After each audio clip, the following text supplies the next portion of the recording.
और कैसे हैं आप लोग? क्योंकि अब क्या है, वैकेंसी शीट तो आ चुकी है, मतलब सेकेंड राउंड जो डीटी की हो रही है उसके लिए वैकेंसी शीट आ चुकी है। मैंने शाम को वीडियो भी बनाया था, आप उसमें देख लेना कौन सी कॉलेज में कितनी सीटें रह गई हैं जो आपको चाहिए थे। ठीक है, अब बात आ जाती है कि जब चॉइस फिलिंग 29 तक है तो अब चॉइस फिलिंग करना है हमें, क्योंकि बड़ा इंपॉर्टेंट हो जाता है चॉइस फिलिंग करना, वो भी सही तरीकों से। क्योंकि आप लोगों में से बहुत सारे लोग ऐसे हैं जिन्होंने लास्ट टाइम क्या करा था, मतलब फर्स्ट राउंड में उन्होंने क्या करा, गलत तरीके से चॉइस फिलिंग किया था। इसका खामियाजा उनको भुगतना पड़ा और उनको सेकेंड राउंड में भी आना पड़ा। देखो होता क्या है, चॉइस फिलिंग के लिए मैं हमेशा से कहता हूँ मेरे भाई, आप लोग क्या है कि इतने टाइम से पढ़ाई कर रहे हो या इतने जो सोच करके रखे हो, है ना, ये सब धरा का धरा रह जाता है अगर आप सही तरीके से चॉइस फिलिंग नहीं करते। होता क्या है कि आप किसी बड़े कॉलेज के नीचे कोई किसी छोटे कॉलेज के नीचे कोई बड़ा कॉलेज, कोई बड़े कॉलेज के नीचे किसी छोटा कॉलेज, ऐसे करके ना अपने चॉइस फिलिंग को तो इंगेज कर लेते हो। लेकिन कहानी ये आ जाती है कि कभी कभी जो मिलना चाहिए था वो इसलिए नहीं मिल पाता क्योंकि उससे पहले कोई कमज़ोर कॉलेज होता है बीच में या कमज़ोर ब्रांच होता है, जिस कारण से अलॉटमेंट वहीं रुक जाती है। मतलब ये गलती नहीं करना, इस बार तो नहीं करो कम से कम, क्योंकि इसके बाद इंटरनल स्लाइडिंग होंगे, बहुत कुछ नहीं होता है। क्योंकि देखो इंटरनल स्लाइडिंग से बहुत लोग बहुत उम्मीद लगा के लगे रखे हैं, लेकिन आप लोग ये तरीके से समझ लो, इंटरनल स्लाइडिंग में ये होता है कि जो second round, first round second round में जो सीट फिल नहीं हो पाता है, ठीक है, ये जो कैंसिलेशन होते हैं, मतलब आप सोचो किसी भी कॉलेज का अगर कोई सीट खाली रह जाता है, ये कितना रेयर कंडीशन हो जाता है। आप जो सोचते हो कि हम इस कॉलेज में ऐसा ब्रांच ले करके और हम आगे ऐसे चेंज कर लेंगे, तो संभव है, बहुत ज़्यादा अंतर नहीं पड़ता है, इसलिए बहुत उम्मीद लगाने की जरूरत नहीं है कि इंटरनल स्लाइडिंग में बहुत कुछ हो जाएगा। थोड़ा बहुत अंतर होना है, क्योंकि जो कोई सीट नहीं लेते हैं, दोनों सेकेंड राउंड के बाद भी सीट खाली रह जाएंगी, उसमें इंटरनल स्लाइडिंग होता है। ये बड़ा सुनने में ही लगता है कि भाई ये आसान नहीं है, तो इस पर डिपेंड मत होना है अपने को। अभी हम लोग चॉइस फिलिंग बताने वाले हैं आपको, इस चॉइस फिलिंग को आप लोग नोट करना दोस्तों, और मेरे ख्याल से दिमाग मत लगाना है। इसमें कुछ ब्रांचेज ऐसी हैं, जैसे मैंने ईसी को भी डाला है टॉप टू बॉटम में, तो अगर आपको लगे कि नहीं मुझे ईसी नहीं चाहिए, हालांकि अगर लेते हो तो फ़ायदा में रहोगे, क्योंकि मैंने जिस टाइप से कस्टमाइज़ कराया है वो बिल्कुल आपके लिए है और आपके लिए यूज के हैं।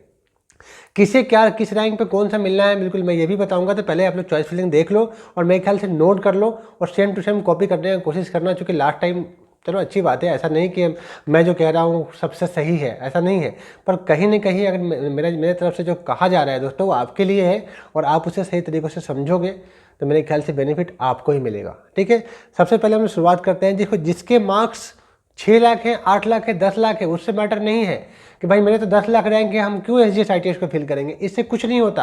आप अपने चॉइस को, जो नहीं मिलने वाले चॉइस है, ऊपर कितने भी डाल दो, ठीक है ना, उससे अंतर नहीं पड़ता।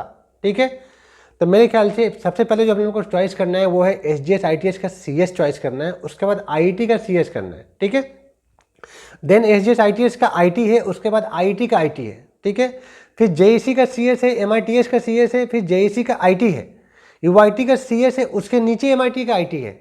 ये ध्यान रखना। ठीक है, अगर आपको लगे कि ज़्यादा फास्ट हो रहा है तो वीडियो को स्लो कर लेना, फिर देख लेना आप, या पॉज कर करके नोट कर लो आप। ठीक है, और बिल्कुल हाँ, और वीडियो अगर अच्छा लगता है तो बिल्कुल वीडियो को लाइक करो यार, क्योंकि लाइक नहीं करते आप लोग, व्यू चला जाता है तो यार हमें लगता है शायद हो सकता है पसंद नहीं आ रहा हो। तो अगर कुछ लग रहा हो आपको कि नहीं कुछ गलती हो रही हो तो आप बिल्कुल सजेशन दो, उसे देखा जाएगा, हम उसे ठीक करने की कोशिश करेंगे।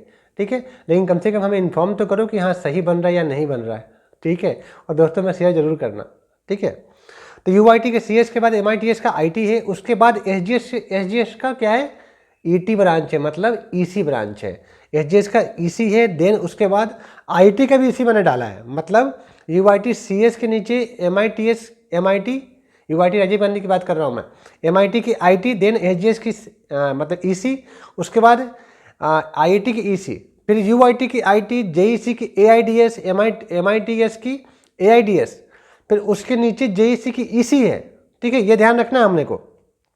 उसके नीचे एलएनसीटी के सीएस को डालना है, अगर अपना बजट अगर हो 1,50,000 तक का तो एलएनसीटी भी डाल देना है हमें, है ना, जेईसी ईसी के नीचे।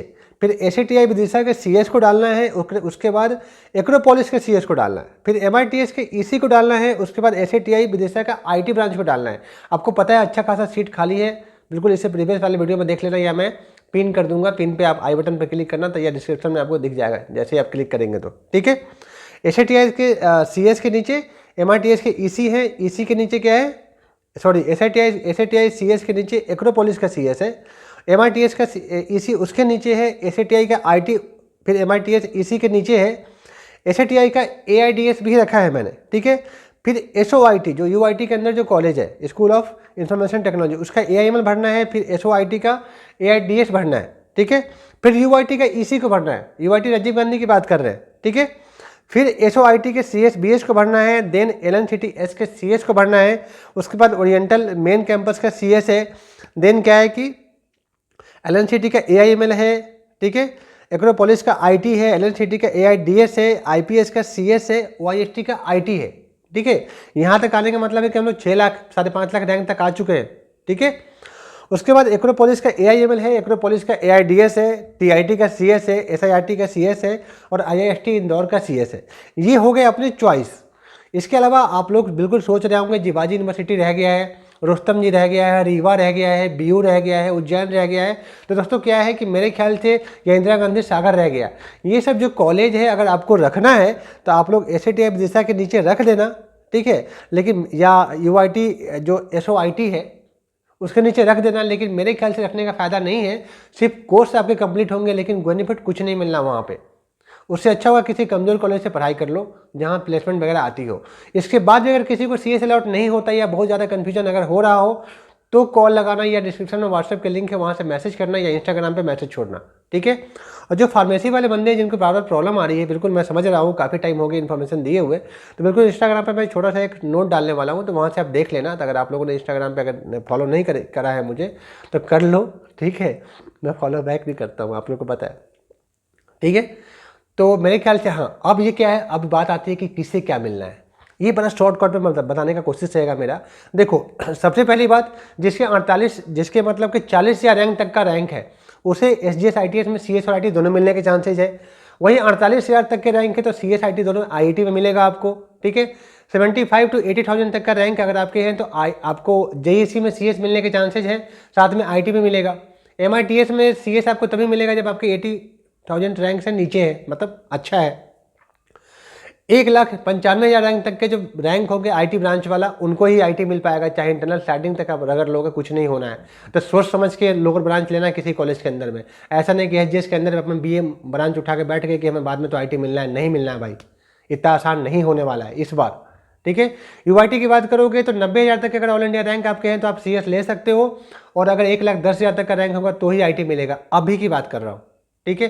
थोड़ा बहुत 5,000 रैंक ऊपर नीचे हो सकता है लेकिन बहुत ज़्यादा अंतर नहीं आएगा, ठीक है। 1,35,000 1,30,000 तक रैंक में LNCT मेन कैंपस का CS मिलना है। एक्रोपोलिस आपको 1,70,000 तक मिलना है। 1,80,000 तक आपको SATI विदिशा का मिलना है CS। देन 2,10,000 तक आपको IT मिलना है, ठीक है, ये ध्यान रखना। उसके नीचे की बात करोगे EC ब्रांच की तो आपके अगर 65,000 के आसपास रैंक होंगे तो SGS ITS में CS मिलेगा, EC ब्रांच मिलेगा, सॉरी, जो ET के नाम से वहाँ पे।